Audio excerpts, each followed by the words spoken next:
The greatest risk of property investment and property ownership is actually not owning the property. That's your greatest risk. I'm Neil Forster from Target Properties, and in this weekend post, I'm starting a series aimed at first-time home buyers, first-time investors, people who haven't bought property yet. And in this series, what I'm going to be doing, and I'm going to be uploading a video weekly, I'm going to be showing you the basic steps. I'm first going to introduce the property ladder, what it is, what it means. You might have heard of the property ladder, why you need to get on it. I'm going to look at your affordability, how to buy the property, how to actually get bond finance, how to choose a property, all these things, these steps along the way. In this series, we plan to address them. So whether you're watching this video on Facebook or YouTube or Instagram, like it or subscribe, hit the notifications bell, do whatever you need to do on the various platforms so that you get notified the next time I upload this video. That way you'll get to follow the whole series. So let me jump into the property ladder. Today's video, what we're doing is I'm going to explain to you what I mean by the property ladder and what is generally understood by the property ladder. And it's called a ladder because it goes up, you know. But about the property ladder, it's got to do with buying into a property. So when you buy a property, say in 2021, you are getting onto the property ladder in 2021, and it always feels like a massive step. But when you look back 20 years down the line, I mean, when I think of my first investment townhouse that I personally bought, I bought a 3-bedroom townhouse in 2021, I think it was, for 120,000 Rand. That same townhouse now, if I had to try and get onto the ladder now, if I was living in that townhouse, I'd have to pay about 700,000 Rand. So you can see, as an investor, I only have 120,000 Rands worth of bond to service, but yet the property has grown in value.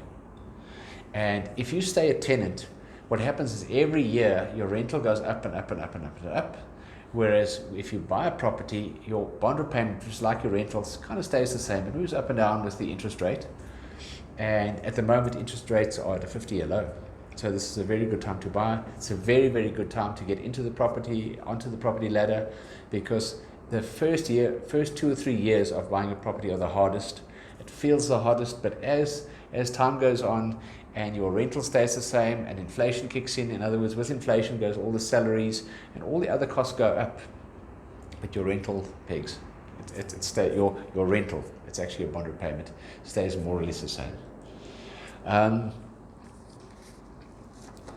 So I want to just look at the dynamics of it.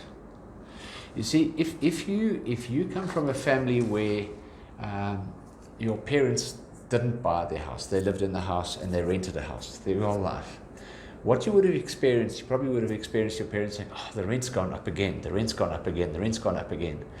And if you look at their whole lifetime of you living at home, let's call it 20 years, and try and work out what rent they were paying when you were a baby compared to what rent they were paying when you were old, you realize that they've been paying a massive amount in rent and it's gone up every single year.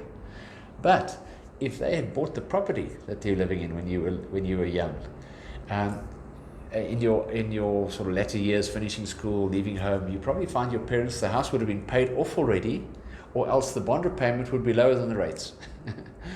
In my first investment property, that's really what's happened, is my levies are, in about year 15 or so, your levies end up being higher than your bond repayment, because the levies go up a little bit every year, but the bond repayment tends to stay level, and of course the rentals go up there. But I don't want to talk too much about property investment right now. I just want to introduce you to the concept of the property ladder, and you get to choose. I either get onto this property ladder and I peg my rental, my monthly rental, at about the same amount going forward, and you're going to look back in 10, 20 years time and you say, wow, I'm so glad I did that, because if I didn't, look at the rental I would be paying now. Instead of paying this massive rental, I'm paying a bond repayment which is pretty similar to what I was paying back in 2021.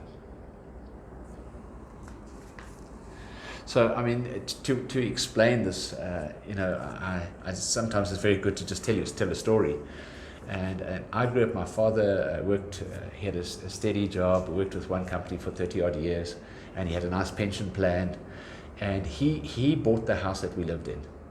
And when we looked, every time we sold the house, you see, when you climb the ladder, the concept of the property ladder is you buy a property, a first time buyer's property type property, and then as your life gets a bit more established and you start earning better in your career and maybe the children arrive and you start needing bigger property, typically what people do is they sell their property and they buy the next property and they upgrade.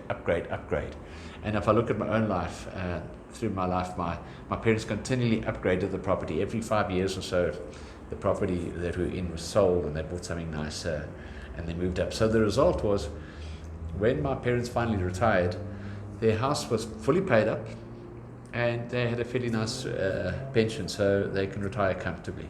But if they'd been paying rent their whole lives, they'd have to still be paying rent out of their pension, and the story would be completely different. They wouldn't be wealthy at all. They wouldn't be comfortable at all. They'd be living poor. But as it is, they're fairly comfortable. So that's just a real example of, that's been my example of getting onto the property ladder. And then when I entered when I started earning money and so on, and I started buying property, that's a story for later. But in my mind was, I need to own the property, excuse me, I need to own the property that I'm living in, firstly. And then once I've established there, then I need to look at climbing the ladder in terms of the house that I'm staying in, but also looking at investment properties. And in this series, we're going to cover all of that. So thank you for watching this video to the end. If you're still with me, and I look forward to the next episode. Like I said, I'm going to be uploading a video every week, and we're going to be looking at how to buy a property, where to buy a property, how to get bond finance, how much bond finance can you afford, what about credit checks, what about my credit score, all those kind of things. We're going to have a how-to series on buying your first property. So thanks for joining me, and I'll see you next time.